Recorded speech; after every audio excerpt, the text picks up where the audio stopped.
I'll need that extra SBC.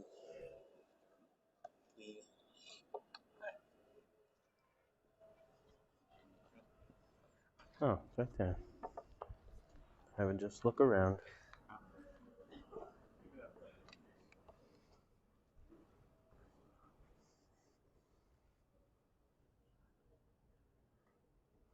Which screen do I share to?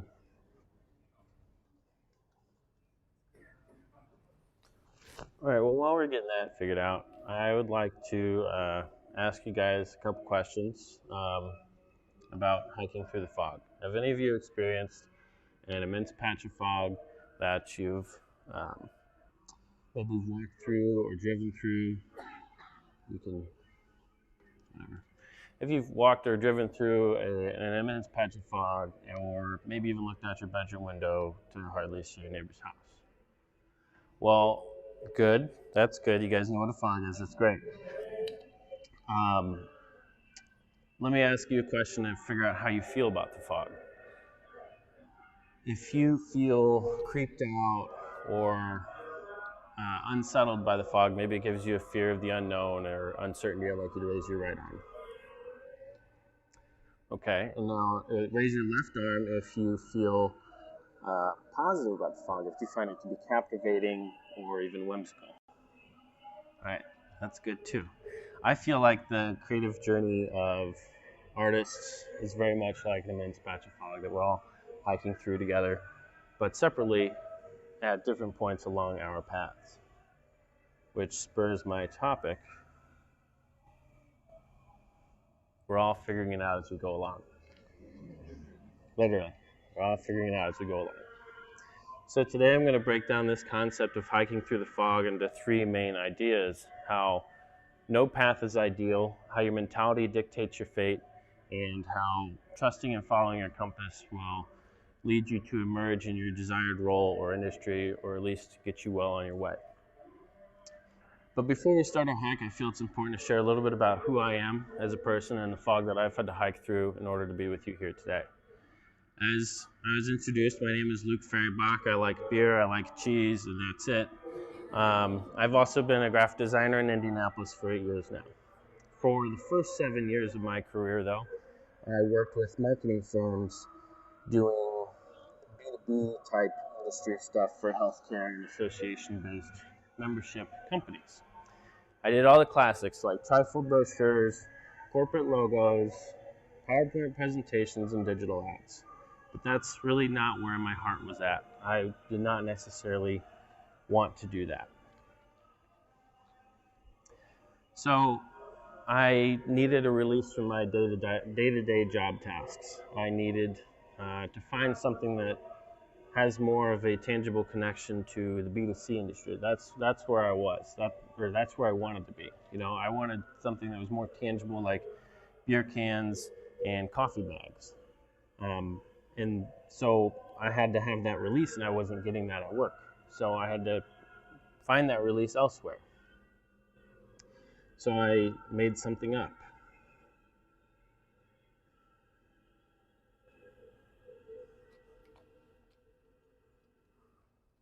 There's all the good stuff that I did for 7 years.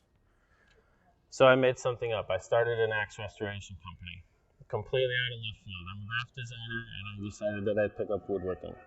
I changed my interests. So I've always enjoyed camping. When you camp, you need fire. Fire needs wood, and wood needs chopping. And we all know what chops is an axe. So I always found that the axe is at the center of what I wanted to do with camping-wise. So I saw a need, or really a desire, for me to create this brand that was giving me a new channel of gratification that I wasn't getting at work.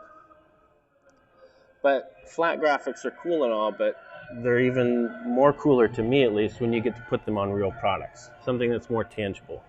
You know, this Dennis Axe Restoration Collection Company, it's a very long description, has real tangible products. It's not an apparel company or a lifestyle brand. These are tangible axes that I have restored myself, and I've even made coffee mugs and made stickers and stuff like that. That's all great. But eventually that led me to an opportunity with Kodo Design. I started working there last year, And in this short year, we've been able to do beer cans, whiskey bottles, and all the stuff that I wanted to do. You know, I don't know if I mentioned it, but when I go into a store, I buy things based off of their packaging. So I wanted to be that person that designs stuff that inspires people to buy something, pull it off the shelf. So here's some of the work that I've been able to do in the short year that I've been with Kodo. And for those of you who don't know, Kodo is a small team design studio in Fountain Square that focuses on the food and beverage design industry, more specifically breweries and distilleries doing their branding and packaging all over the world. So as we can see, my creative journey over the past 8 years has kind of taken me all over the place, which leads me to my first idea, how no path is ideal. At 90% of my career, I was doing pulling images off of Shutterstock and putting those images into PowerPoint presentations, and eventually that led me to doing branding and custom illustration work for those breweries and distilleries on an international scale. But that wasn't a straight line from point A to point B. You know, Kodo didn't just say, hey, let's hire this guy because he makes cool trifold brochures. That's not how it worked. Every time I tried to get ahead and jump industries between B2B and B2C, I was always met with a big wall of fog. And then I'd see another designer that looked like they had it all made and that they had it all figured out. And so I would go talk to them and realize that they see just as much fog as we do. We all see just as much fog as the person, we all see just as much fog in front of us as the person further along the trail. You know, we tend to compare ourselves to other people. We amplify their achievements that we see and compare that to our perceived imperfections. Even internally to ourselves, we downplay our wins and overemphasize our losses. That's not fair to ourselves as humans. We're in a constant state of learning. We need to remember that. We're in a constant state of fog.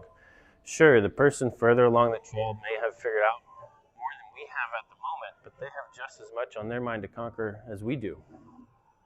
It's hard to visualize where you're at in your foggy path, which could actually mean another thing is that you may actually be further along than you think you are. When you're in this fog, it's hard to tell where you're at. And when you can't tell where you're at, you rely on two things. You rely on your crew and you rely on the compass. And we'll touch on the compass later, but for now you have your crew. Those would be your friends, your family, your supporters to help encourage you and through your obstacles. It's also important to have cheerleaders, those that will encourage you when it's tough and motivate you, but also to congratulate you when you succeed and help you realize where you're at on your path. I just mentioned how we stress our losses. It's having those cheerleaders is essential to motivate us to keep going. And being a cheerleader for others is just as important than them being a cheerleader for you. Having this positive mentality leads me to my second idea. Mentality dictates fate.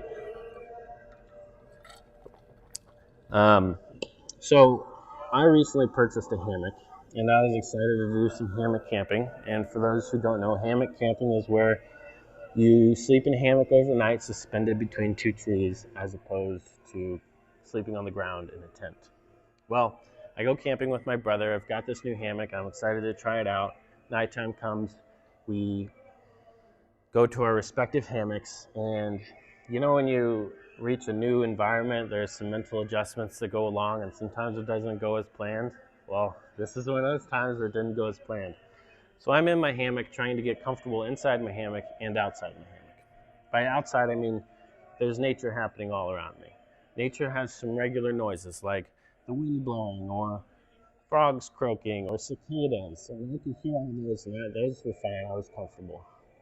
But then a fog had eventually rolled in while I was restless. And it was a very thick fog, and there was a full moon, so the fog was really bright.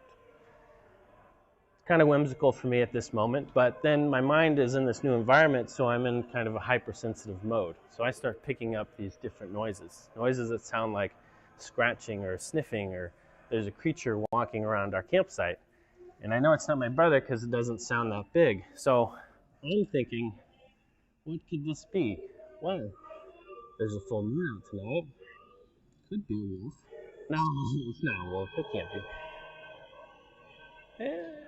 Wolves do like the full moon.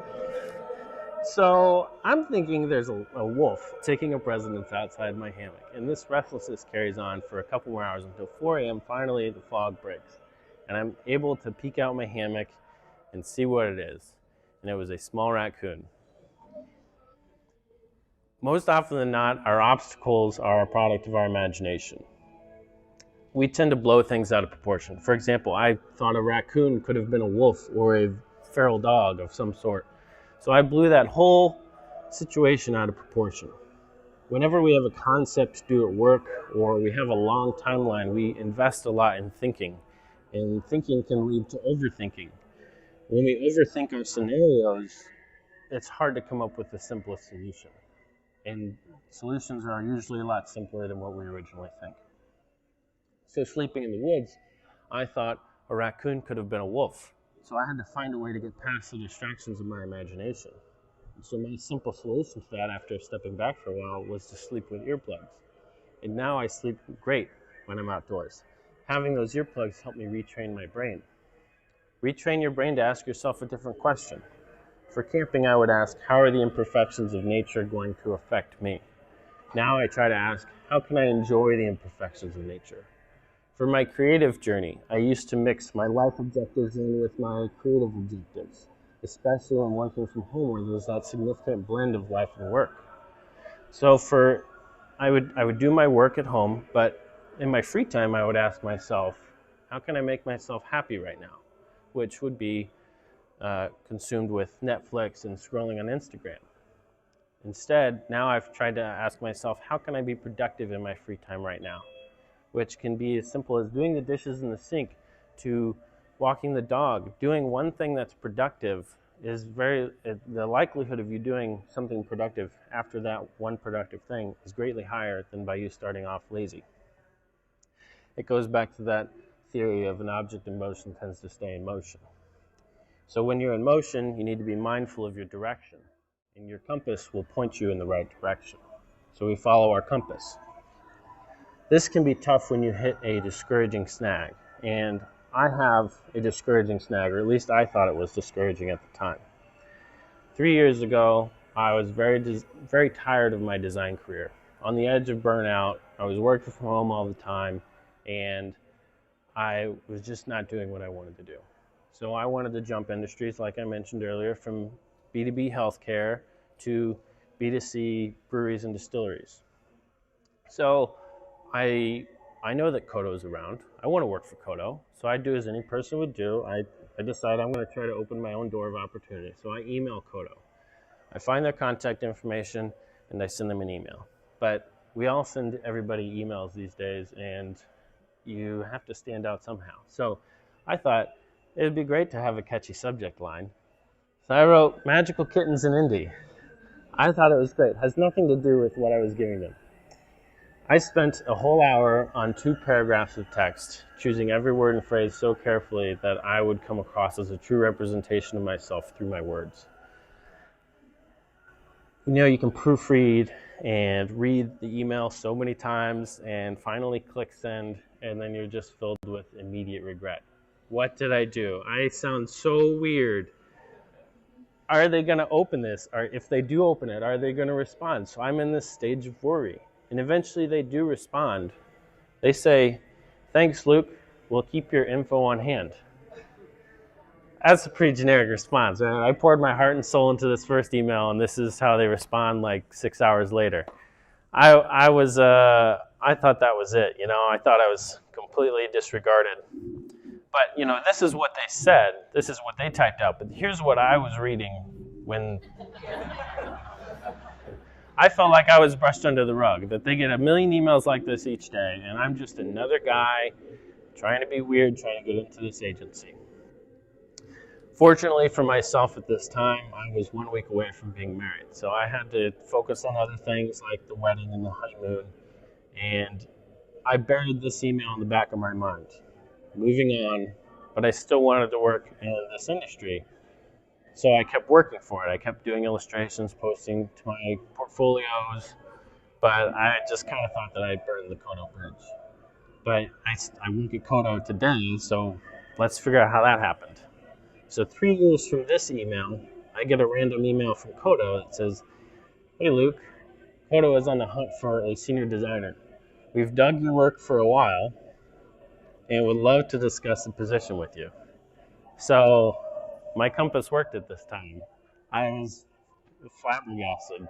I don't know how it worked. Was it my weird email, or was it the fact that I kept putting stuff in my portfolio that aligned with what I wanted to be hired for? I'd like to say it was the email, but it was probably what I put in my portfolio. Because people are going to hire you for what they see you put out in the world. Your dream job or dream client is not going to hire you if you have no experience. And if you can't get any real world experience, you need to make up some experience by doing fake projects. I believe a portfolio of fake projects that shows your desires and capabilities is far better than a portfolio of real projects that doesn't excite you. So fake projects shows what you want to do and shows that you can push yourself, and those are good things. A portfolio of real projects shows what you've done for money in the past and shows what you will continually do for money in the future because your dream clients don't know you're there.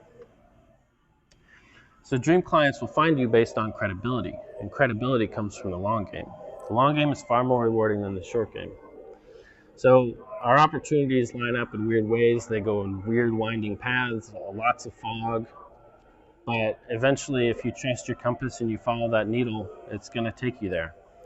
I'm starting to realize the fruits of my labor now. The stuff that I wanted to do for the first 7 years of my career are starting to fall in my lap because Kodo is giving me these opportunities. So sure, I might be standing up in front of you today telling you some cool or embarrassing stories about myself of how I finally cracked into my dream industry. But I don't want that to come off as, I've made it, my fog is cleared, because it hasn't. I am still struggling every day. I have to do illustrations and branding that just makes my mind work super hard and overthink things a lot. I'm new to the food and beverage design industry. I've only been in it for a year. So, I'm learning everything every day, but nothing is a guarantee. I could be standing still appreciating where I'm at on the trail, but I have to keep moving, because if I stand still, I lose the opportunity to progress. So in conclusion, if we keep these 3 ideas in mind when you're experiencing a fog, just know that we're all hiking through it together. Ask for help when you want it or even need it, and find comfort in the fact that we're all just figuring it out as we go along. So thank you. Here's a couple ways to contact me if you want to talk further, but thanks.